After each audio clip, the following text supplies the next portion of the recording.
Jair Martinez with Fight Hub TV, here with Stephen Espinoza. Really chilly day here in New York, right? Brooklyn, New York. It's winter, yeah, for sure. Waking up in Texas and coming over here, I'm like, geez, that cold is different, huh? Yeah, absolutely. Stephen, Tank versus Lamont Roach, right? March 1st, we're going to get this fight here in New York. There are a lot of questions of why Lamont Roach, right? Let's not discredit him. He's a great fighter, great chin, high IQ. But why Lamont Roach? That's the questions that all the fans are asking at the beginning. Look, I think the reality is, I think those are fair questions. I mean, look, when you have fighters the caliber of Tank, of Canelo, the bar is always high. When you continue to perform well against high-level opposition, people expect a lot from.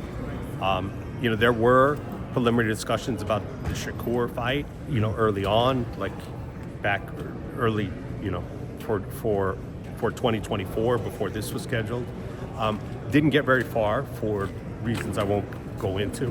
But come on. I just think there were, I'm not sure that the time was right. I think, what Shakur was looking for was something different than, he was looking for more of a long-term commitment other than just doing one fight, and so he's got his deal, he's getting busy, he's got a fight scheduled, and, maybe we'll pick up and do something there. But aside from that, I mean, to be candid, those are the big names at 135. I know Tank has gone up to 140, and he would on occasion. He hasn't looked the best there. Overall, I think 135 is his best weight. So it would take a lot for him to get there. But I think, if we look at this, you take Shakur out of it, then there's a big drop-off at 135, to be completely honest. So, let's be clear, and I don't mean that as any disrespect to everybody else, but, in terms of household names and guys who will, at least on paper, are going to be a big challenge, it becomes more and more difficult. So I think, Lamont is obviously a skilled fighter, good size, even though he's coming up. We'll see that when they get on the stage and they're standing for each other. It's a regional rivalry. They have an amateur history. I look at this a little bit the way I look at, the Canelo fights in 2024. There was some criticism. People didn't necessarily want to see Munguia. They didn't necessarily want to see Berlanga. They had other preferences. But once we got to fight night, those were two really competitive, entertaining fights. And that's what I expect in this fight itself. Going back in the Shakur, that's a fight everybody wants to see. I know you said it was kind of a little bit hard to make it happen before, I guess when he signed before Matchroom. Do you believe it's going to be probably a little bit harder now that he's with a Matchroom and he's there with, I guess, I don't know how many fights, if I'm not mistaken, 2 or 3 or 2 years? I think it was less about Matchroom, more about sort of what Shakur was looking for at the time that, he was talking to PBC and TGB. If we look at sort of the landscape nowadays, I think, we're seeing fights happen, and we're seeing fights, sometimes not happen, but they're not happening for a different reason. I think it's less accurate to say that promoters and platforms are the barrier that they once were. In other words, you're seeing a lot more cross-promotional fights. You've seen PBC do fights with DAZN. You've seen them cross over to Matchroom. You've seen Matchroom and Queensberry do a bunch of stuff. You've seen everybody, on one card in Riyadh.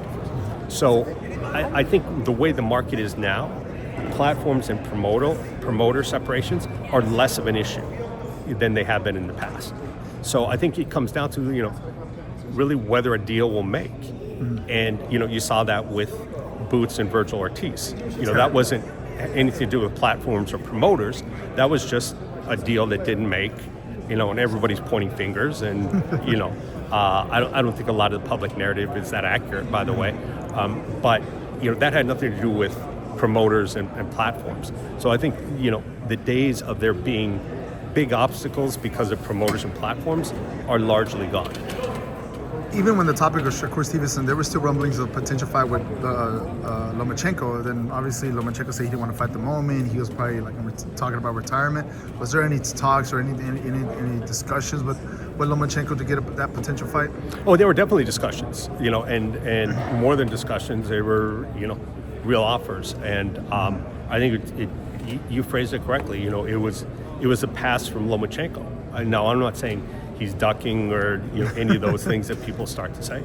There's 100 different reasons why people might not have been the right time, or he wants to take the year off, or who knows what he was going through physically.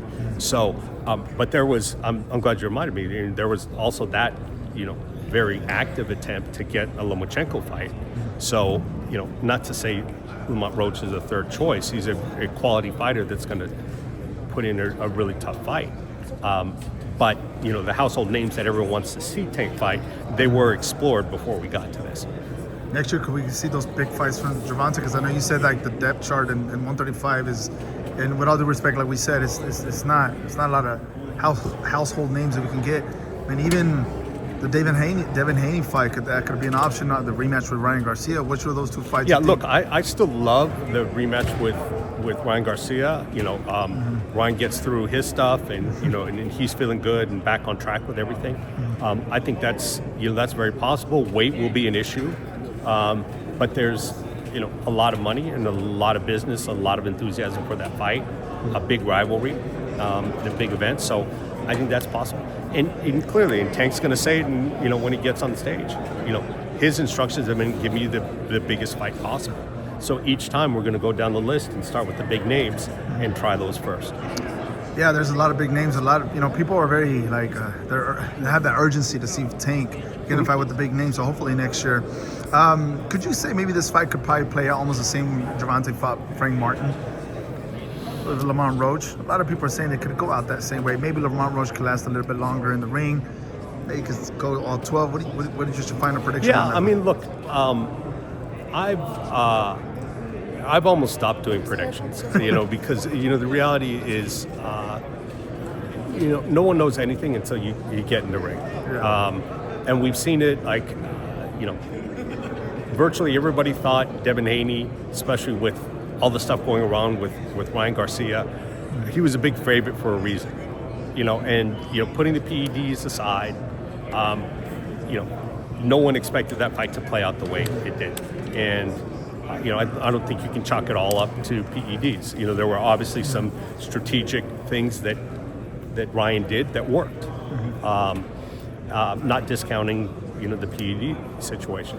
But, the reality is, we've seen upsets. We've seen fighters be overconfident. We've seen off nights. We've seen style matchups. We've seen Tank come in and, hurt his hand halfway through the fight, and struggle in the second half of a fight against Pitbull, for example. So anything can happen.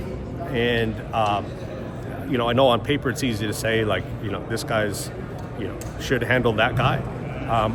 But, on fight night in the ring, it's a very different thing.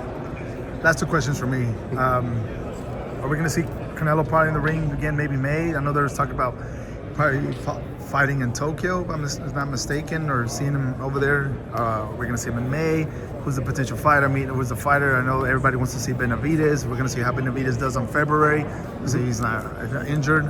What is the next opponent? Well, I think what Canelo's trying to do is continue to do big events. And the bar, like we talked about, keeps raising for him in terms not just of opponents, but in terms of the events. So, a lot of chatter about the UK, a lot of chatter about Japan. There's been chatter about Mexico, Mexico City fight. All of those things I think are possible and will be explored. Simply because, he's got to continue to raise the bar. That's just how he thinks. How can I make my events bigger? And you're right. He's getting to a point where, it's tougher and tougher to find realistic, opponents. Now, Benavidez is out there, or Morrell if he wins, or, if he can get down to 68, or Canelo decides to go to 75. So they're there.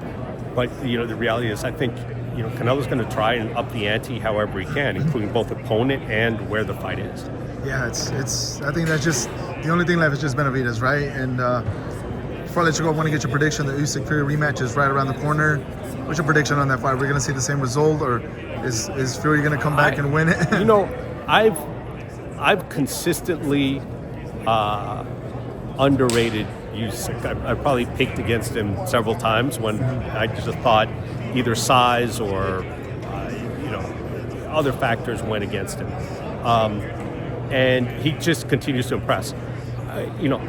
I'm gonna rather than jumping ship at this point, I'm gonna pick against him again. I got to be wrong one of these times. I know he had a great performance and really turned the fight around halfway through against Fury the first time. I think Fury's gonna make some adjustments. We know he's bigger. We know he's a freak of a heavyweight. And I think he's going to take it this time. Stephen, thank you so much for speaking Fight Hub TV. You gave me more than what I expected, always. But thank you so much. Thank you for taking the time and speaking with us. Let's enjoy this cold right here in New York. Right? That's right. Thank you so much, Stephen. All right, bro.